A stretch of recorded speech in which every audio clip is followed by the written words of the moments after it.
There are places in this world where time doesn't pass. It lingers. Places where breath once drawn is never truly exhaled. And if you listen closely, you can still hear it. The RMS Queen Mary is one of those places. She was once the pinnacle of ocean travel, sleek, golden lit, filled with music and motion, a ship for the glamorous, the powerful, the hopeful. Then war painted her gray, stripped her bare and sent her into history carrying the weight of a world on fire.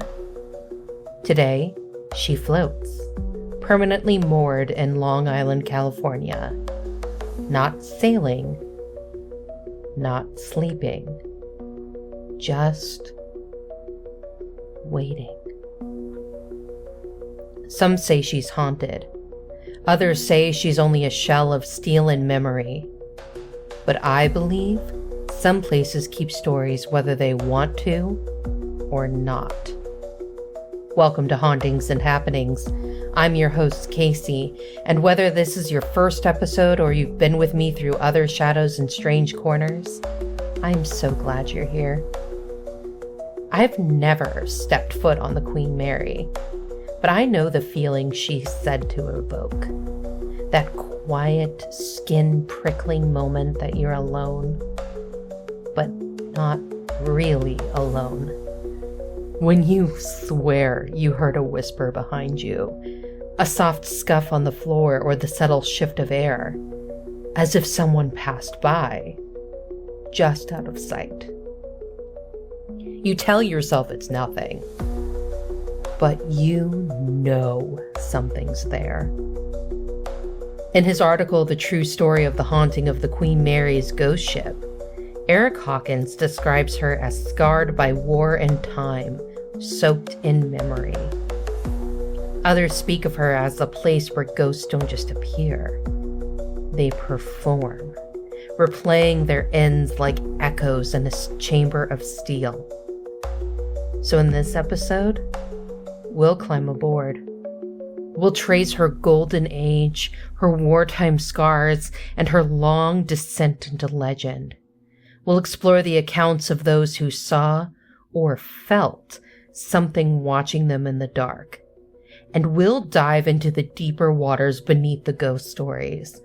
Memory, fear, trauma, and the strange human need to find meaning in the things that scare us. So, keep your eyes forward, hold on to the rail, and whatever you do, don't open the wrong door. Before whispers echoed in her halls and shadows crept behind their stateroom doors, the RMS Queen Mary was a triumph of human ingenuity and ambition. She was born of competition. In the early 1930s, the Cunard Line and the White Star Line, two of Britain's most iconic shipping companies, faced financial hardship. The Great Depression had halted the construction of their most ambitious ship yet, Hull Number 534, a massive ocean liner being built at the John Brown and Company shipping in Clyde Park, Scotland. Her skeletal frame stood incomplete for months, an iron giant caught in limbo. But in 1934, a merger between Cunard and White Star, encouraged by a loan from the British government, breathed new life into the project. The ship would be finished, but now she had a name. As legend goes, Cunard intended to name the vessel after Queen Victoria, asking King George V for permission to name their new liner after England's greatest queen. The king reportedly replied, "My wife will be delighted that you are naming the ship after her." And thus, the RMS Queen Mary was christened on September 26, 1934, by the Queen herself, launching the vessel into a life unlike any other. From the start, she was designed to outshine every competitor. Over 1,000 feet long, with 12 decks, 3 funnels, and the capacity to carry over 2,100 passengers and 1,200 crew, she was a floating city, crafted with precision and luxury in equal measure. Her interiors featured Art Deco mastery, polished wood, gleaming brass, crystal chandeliers, and sprawling ballrooms. Dining salons could seat over 800 guests beneath painted ceilings and illuminated murals. She wasn't just a marvel of design. She was fast. Extremely fast. In August 1936, on only her 6th transatlantic voyage, the Queen Mary won the coveted Blue Ribbon, awarded to the fastest ship to cross the Atlantic. Though she briefly lost the title to the French SS Normandy, she reclaimed it in 1938 and held it until 1952. For 3 brief golden years, she ruled the seas. She carried celebrities and socialites: Clark Gable, Elizabeth Taylor, Bob Hope, Greta Garbo, even the Duke and Duchess of Windsor, gracing her promenades in furs and pearls. She carried politicians and diplomats, a symbol of Britain's elegance and engineering prowess. She even transported Winston Churchill, not once but multiple times during wartime voyages.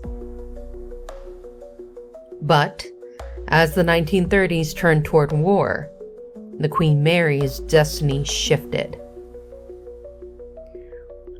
War doesn't just leave scars on people, it carves them into steel. When the RMS Queen Mary was called to serve in World War II, she was transformed from a palace of pleasure into a machine of war. Her Art Deco lounges were stripped of their elegance. Crystal chandeliers gave way to blackout curtains. Polish gave way to camouflage. She became the gray ghost. And like many ghosts, her story is haunted by what she could not outrun. From 1940 to 1946, the Queen Mary served as a troop transport vessel, operating under a constant threat from German U-boats and enemy bombers. Her speed, capable of over 30 knots, made her one of the few ships fast enough to travel without a convoy. She zigzagged across the Atlantic, often carrying 15,000 or more soldiers at once, packed shoulder to shoulder. At her peak, she transported 16,082 people in a single voyage, a world record that stands today. The ship that once served the wealthy elite was now filled with the fear and resolve of young men heading to the front lines. The Queen Mary became not just a vessel of bodies, but of unspoken prayers, written letters, last glances, and the heavy anticipation of death. She was a lifeline, a fortress, a home, and one day, she became a blade.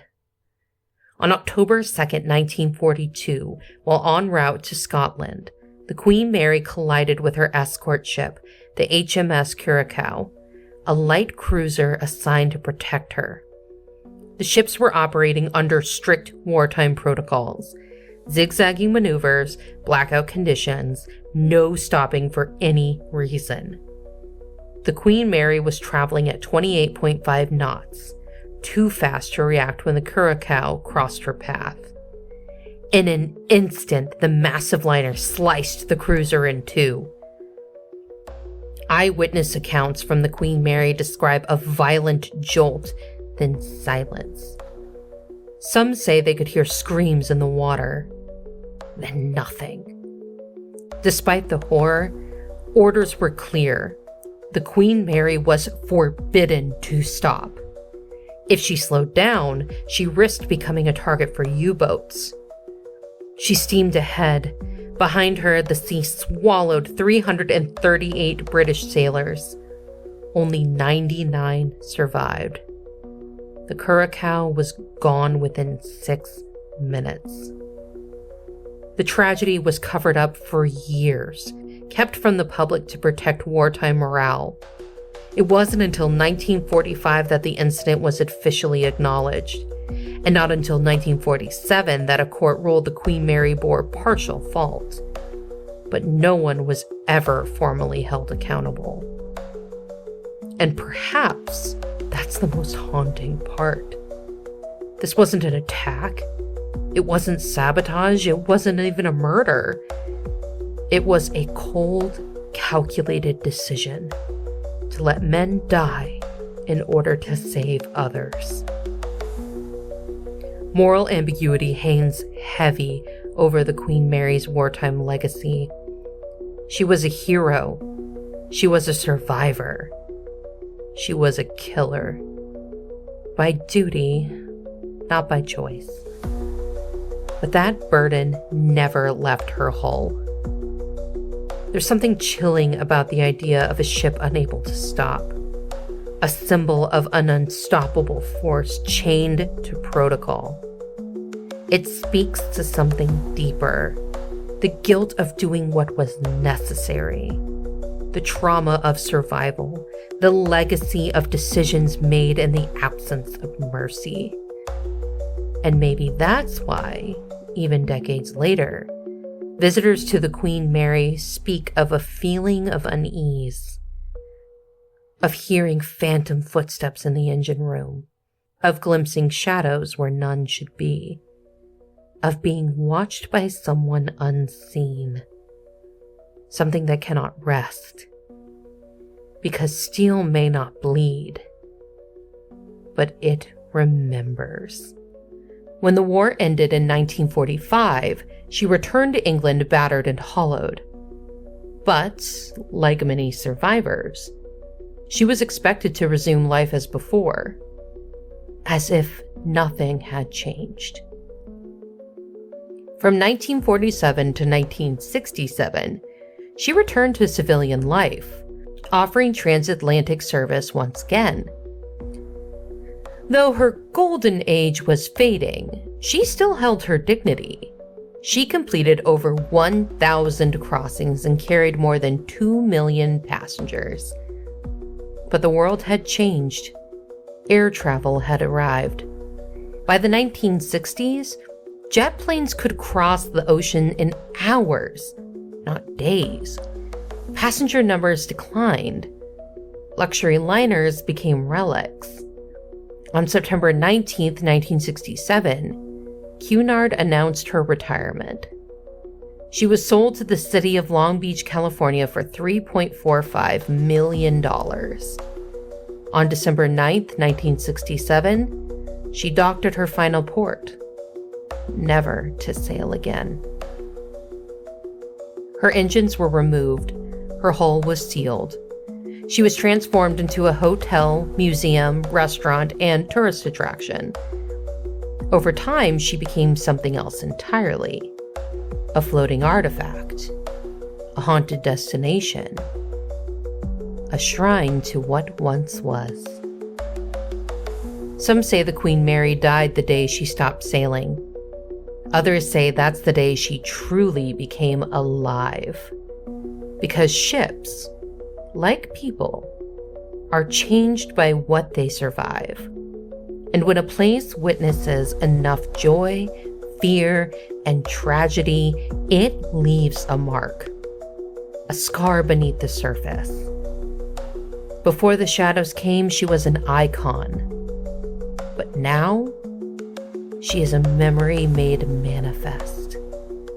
If the Queen Mary is a mausoleum of motion, then room B340 is its heart, beating with tension, sleeplessness, and things that don't want to be seen. Some say it began with a passenger locked in the room during a psychotic break. Others say the haunting stretches back further, to a man who died screaming in the night with no visible injuries. There are stories of violent banging against the walls, of beds levitating, of guests waking to find the room's furniture rearranged, or their faces scratched, though they were alone. In The Legend of B340, journalist Charlie Shelton notes that the room was closed for decades, rumored to be cursed. And when it reopened in 2018, marketed as the most haunted room on the ship, guests arrived with high expectations and left with stories they couldn't explain. One guest described waking up to find all the lights off, though she'd left them on. Her friend's suitcase had been unzipped and its contents strewn across the floor. Another swore he heard knocking inside the walls, and something breathing beside him. But not all ghosts are violent. Some just want to be heard. Jackie, the ghost of a little girl believed to have drowned in the first-class swimming pool, is one of the most frequently encountered. Her voice has been captured on EVP recordings. Soft, melodic, calling for her mother or singing lullabies from another time.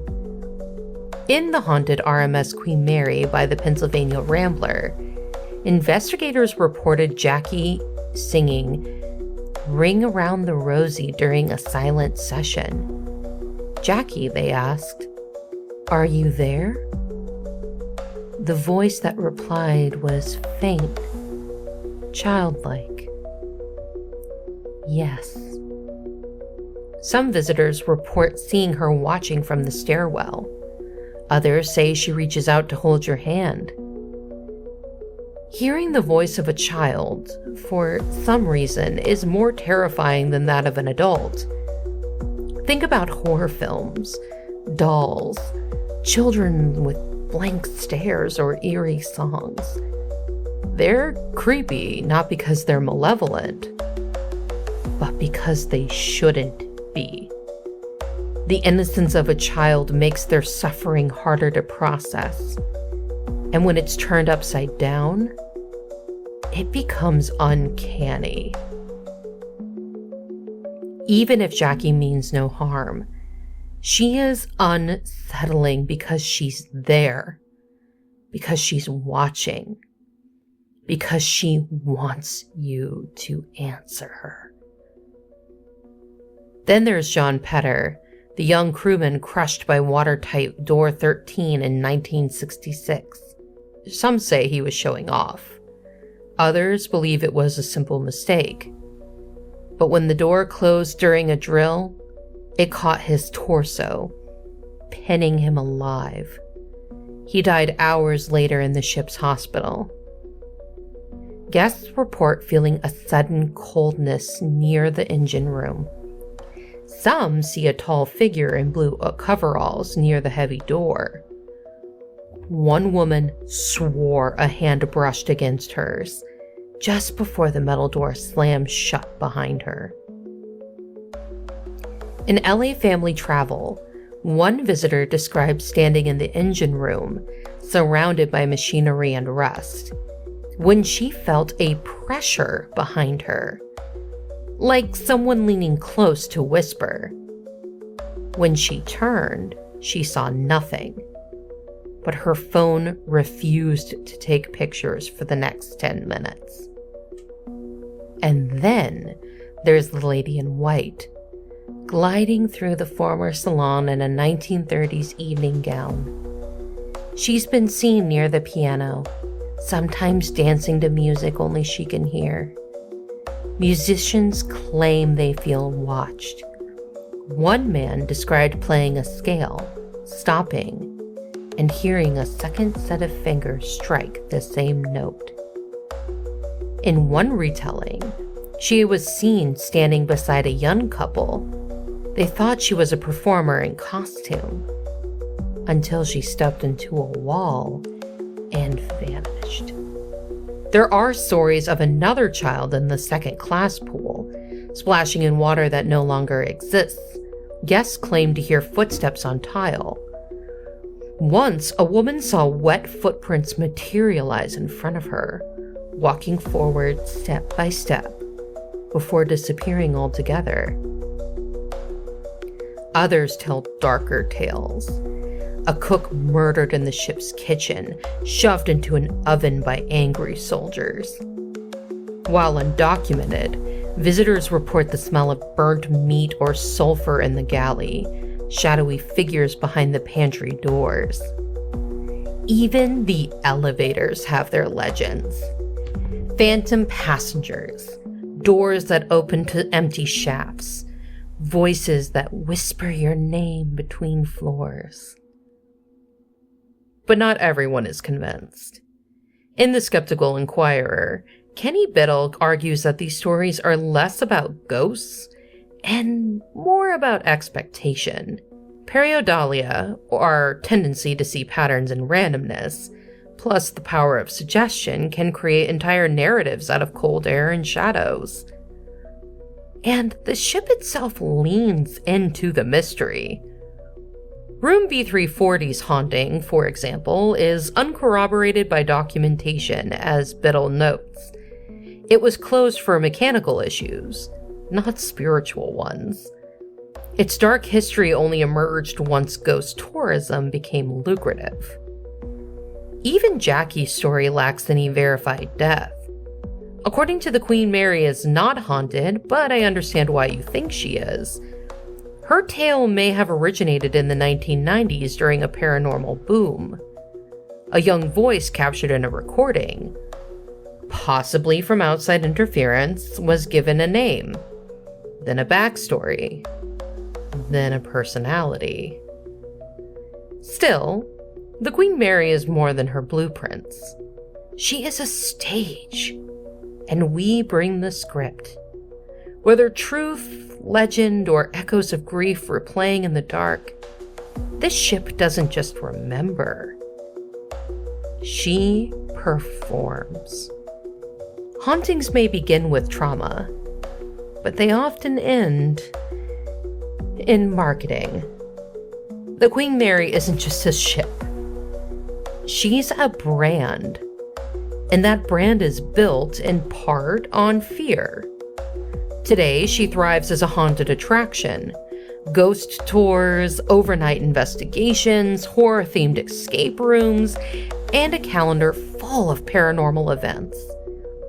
Room B340, rebranded in 2018 as the most haunted room on board, comes complete with Ouija board, tarot cards, and ghost hunting gear. All part of a carefully curated experience that sells out months in advance. Even Jackie, the little girl in the pool, is no longer just a ghost. She's a narrative, a figure carefully woven into the ship's identity, featured on tours, highlighted in promotional videos, and discussed with affection by docents. I love a good ghost story. I love visiting haunted places. I love hearing the history and immersing myself in the energy. I have been on so many ghost tours in my time that I couldn't even tell you how many. However, I also can't help but feel the discomfort that comes with this kind of curated tragedy. There's a voyeuristic edge to the ghost tourism, gawking at others' pain to satisfy someone else's curiosity. And while I absolutely participate in it, much like I do with true crime, I think it's important to reflect on what we're really doing. We're monetarily benefiting from someone's worst day. And that feels off. I'm not here to judge. I pay for these tours. I tell these stories. But I do believe there has to be a balance between storytelling and exploitation. Though, if I'm being honest, I'm still not sure what that balance looks like in practice. And this discomfort isn't just philosophical. It's psychological. According to the psychology of hauntings, ghost stories endure because they help us process fear and grief. The article explains people are drawn to haunted locations because they offer a form of safe confrontation with mortality. The ghost becomes a placeholder for unresolved trauma, both personal and cultural. We visit haunted places not just for the thrills, but for a kind of emotional echo chamber, one where our fears are reflected back at us in forms we can observe, question, and maybe even laugh at. The Queen Mary gives shape to our discomfort with death, with accidents, with violence, with the unknown. This is also why fear-based marketing works. In Appeal to Fear Marketing Psychology, researchers wrote, "Fear motivates. It grabs attention, heightens emotional arousal, and increases memory retention.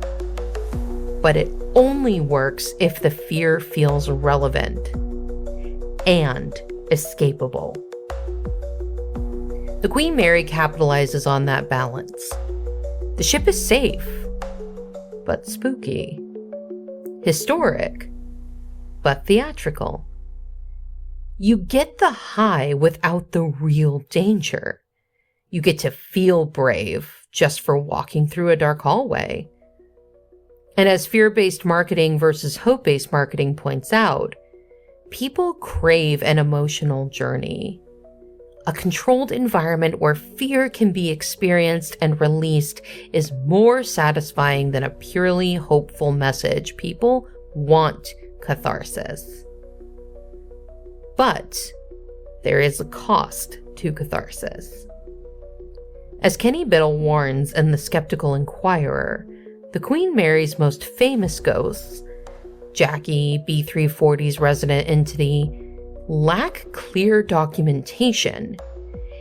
He argues that their origin stories were built not on evidence, but on entertainment. If there's no death, can there be a ghost? Or is it simply a story in search of a soul? In Haunted by Horus, researcher Jonathan Skinner calls this the performance of the past, where suffering is stylized and memory becomes marketable. We consume the past like a story, rather than confront it like a truth. So, what happens when a ghost becomes a product? When death becomes a destination? And when fear becomes currency? What makes a ghost story stick? Not the jump scare, not even the sighting. It's the echo. That feeling that something lingers both around us and inside us. Psychologically, ghost stories function as mirrors. They reflect our fears, traumas, unresolved grief, and perhaps most hauntingly, our loneliness. As the psychology of ghost stories explains, ghosts emerge in stories when the normal boundaries between the living and the dead, the conscious and the unconscious, the real and imagined, begin to blur.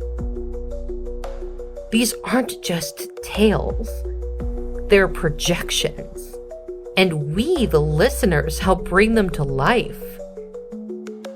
We've talked about residual hauntings, energetic imprints triggered under just the right conditions. But what if we are the trigger? What if the story only activates when we arrive, afraid but curious, open but guarded? Ghosts may not only haunt places, they may haunt the space between our expectations and our fears. In The Spectrum of Trauma, Laura Diaz de Arce writes, "Ghost stories are trauma stories. They are how we process horror without having to look at it head on. They are stories of wounds that refuse to heal and voices that were never heard.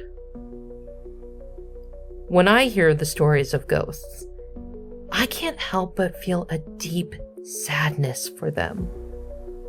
There's pity, yes, but also grief for something lost that cannot be reclaimed. For intelligent hauntings, it feels like the spirit is stuck. Something about the world they left behind won't let them go. Or maybe they're too afraid to let go themselves. Fear, trauma, unfinished business, whatever it is, it holds them like an anchor in the dark. And then there are the residual hauntings. No conscious soul, no decision, just imprint. The energy of suffering pressed deeply into the space that it plays itself over and over, like an echo refusing to fade. Even if the spirit has moved on, their pain hasn't. Whether it's a ghost that sees us or one that doesn't know we're there, I still feel for them. Because no matter the type of haunting, the impact of it is terrible. It's a reminder that something once broke here, and it never fully healed. And that's why we connect with these stories so deeply. We all experience some type of trauma in our lives. Some are luckier than others to have less, but that doesn't make them any less impactful. When we listen to ghost stories, we relate to them because they speak to the part of us that's still hurting or afraid. Afraid of being forgotten, afraid of being trapped, afraid of what comes next. Even if we're skeptical, there's a strange comfort in ghost stories. They suggest that something still waits beyond the veil and that the story doesn't end when the body does. Ghost stories give us shape to the unknown. They let us ask the biggest question without having to say it out loud. As the psychology of haunting notes, ghosts let us externalize what we can't deal with internally. They give shape to fear. They give us something to blame when the world doesn't make sense. Ghost stories endure because they help us. They help us ask questions we're too afraid to answer.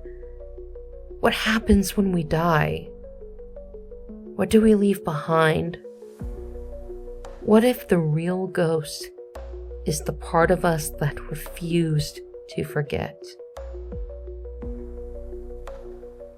The Queen Mary is more than steel and rivets, more than luxury or warfare, more than ghost tours and hotel rooms. She's a memory vessel, literal and emotional, a place where time folds in on itself, where stories press into walls and where footsteps echo long after their owners have vanished. Whether they believe in ghosts or not, the Queen Mary lingers. She holds the weight of history, glamorous and grim, the laughter of dancing passengers, the screams of men in wartime, the rush of something unseen watching you in the dark. She reminds us that beauty doesn't cancel out suffering, that opulence and trauma can coexist, can share a cabin. And she invites us to consider a deeper truth, that maybe we're all haunted by the past, by grief, by the need to understand. We chase ghosts not only to find them, but to find ourselves, to explore what it means to be human and what it means to end, to confront the silence that follows a scream and wonder if that silence is ever really empty. In the end, the Queen Mary isn't haunted because people say she is. She's haunted because we need her to be. Thank you for joining us on today's journey into the unknown. If you enjoyed this episode of Hauntings and Happenings, don't forget to subscribe, leave a review, and share it with fellow seekers of the strange. Got a story, theory, or a haunted hotspot you want us to explore? Reach out to us at our email, hauntingsandhappenings@gmail.com, and you might just hear it in a future episode. Remember, the world is full of mysteries waiting to be uncovered, and together, we'll keep searching. Until next time, stay curious, stay cautious, stay spooky, and of course, keep it weird.